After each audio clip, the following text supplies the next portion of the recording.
First of all, I have a crankset, so you can see that this is the drive side and this is the non-drive side. So with the drive side, we generally will have a right pedal, which will have absolutely no lines on the axle itself. Sometimes on the pedals they're printed right and left, and they'll normally be in the corner. So it's on this pedal it is, there you go, that says B-twin, that's lovely, there you go, so I don't know whether you can see that, but it says right on the pedal itself, so quite handy. But the flat part here, nice and clean, that tells you that's the right pedal. And then if I bring up the left pedal, you can see you got lines printed on the axle itself. Again, on this pedal it says left pedal, so think about the lines. Lines mean left. That's a pretty good way of thinking about it. Now the reason that makes a difference is because the pedals are threaded differently. So the right pedal is right hand thread, so righty-tighty, but the left hand pedal is actually tighty lefty.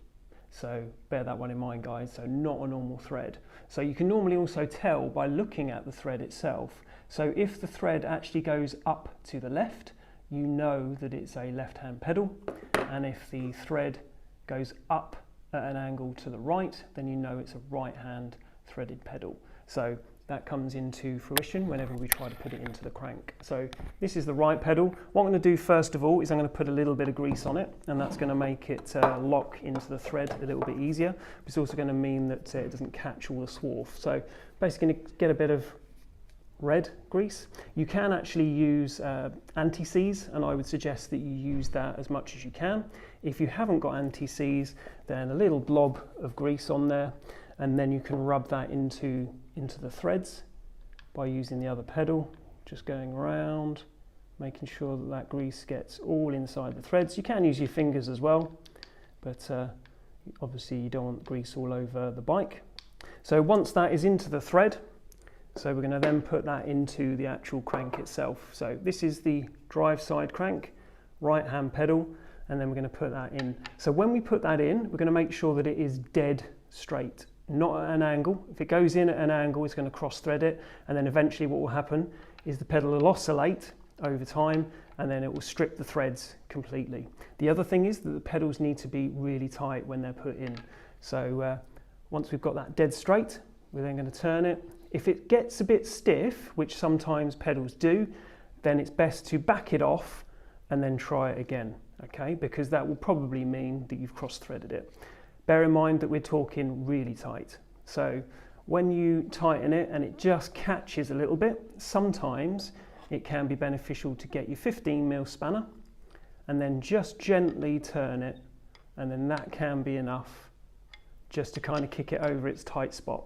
Once that's done, you can then carry on hand tight pretty much right until the end, and then use the spanner to really tighten it quite hard, okay? So FT. And of course you don't want this coming off as you're riding, so really tight, give it a good old hushy. Bear in mind that these aren't long enough really to get any real leverage, but they are good enough to actually put the pedals on.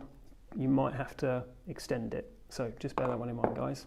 So obviously to take it off, it's the other way. So lefty-loosey on the drive side. Obviously be aware of the chain set. You don't want to catch your hands on it at all, but it can be really beneficial. So always remember, you tighten the pedals towards the front of the bike and you loosen the pedals towards the back of the bike. That's the best way or easiest way of remembering it.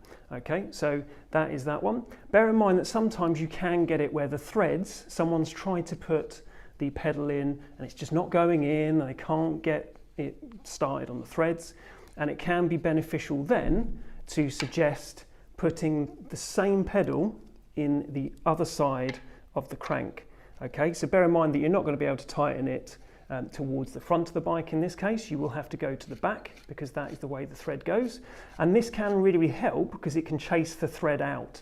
So if they've kind of bodged it a little bit maybe, or the thread is just a little bit dirty inside, this can help to just kind of clean it out a little bit, and then you can then take it back out again. Obviously don't tighten out, you want to go back, you want to loosen it off, speak amongst yourselves, and then put it back in again on the correct side.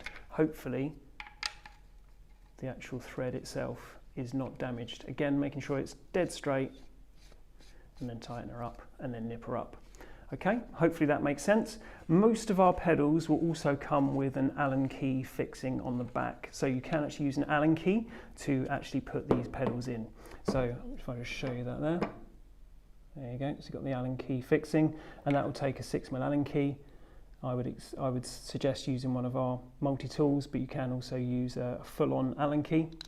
But get that in there, and then you can tighten it up whichever way you need to, depending on the pedal itself. So we have different pedals which will come with different bikes. So primarily we have a 9/16 thread on all of our pedals, apart from BMX, and I'll talk about that in a second. So these are normally found on the RC120 road bikes and also some of our mountain bikes. Also the Elops Speed come with these pedals. We also have the Elops City, which is what I've just been showing you right now.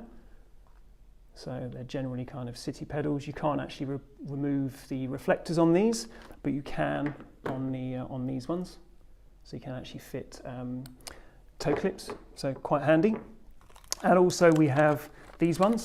Sorry about the noise, but we have these mountain bike type pedals, and these are normally found on the ST100, ST120. There you go, and they're standard. Kind of almost beta, really rugged, sharp, to really give you the grip. Again, these are kind of moulded in reflectors, okay? So it'll be the metal ones that will actually have the removable reflectors so you can fit toe clips. But they are generally the pedals. But then just to show you that we also have these are BMX thread. So if you see this is 1/2" thread. Now the 1/2" thread is completely different to our standard pedals, which is the 9/16.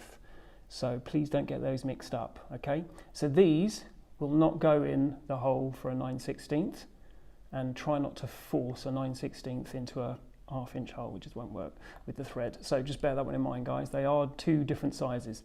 So if you ever get these pedals by mistake, then please contact our CLT team. But you can see here, that's a BMX pedal. There's just nowhere going to go in. But the 9/16 will. Make sense? Hopefully so. But if you've got any questions, feel free to leave them in the comments. Or if you've got any suggestions, again, leave them in the comments. That'd be great. But hopefully I shall see you next week. Take it easy, guys. Thank you. Bye.